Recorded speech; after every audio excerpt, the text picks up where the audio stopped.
sure that the investments we're making in the state help to reach organizations that we're celebrating today and having the impact that we're celebrating here on the Cape and other regions of the state as well. I know that Governor Healey was just on the Cape a couple of days ago.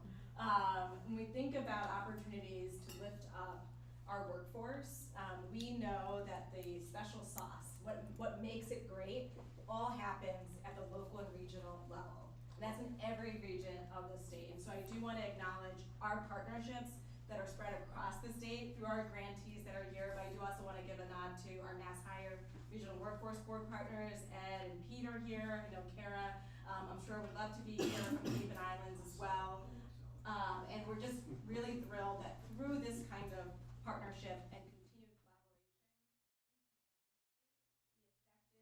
the effective way our workforce success grants help to support the local needs that are in each of our regions. It's what employers are asking for. It provides the formula to provide the technical training, the classroom training, the on-the-job training, the credentials, the certificates, and in partnerships with the training providers, with academia, with all those that help to bring in more of our untapped talent that help to really be part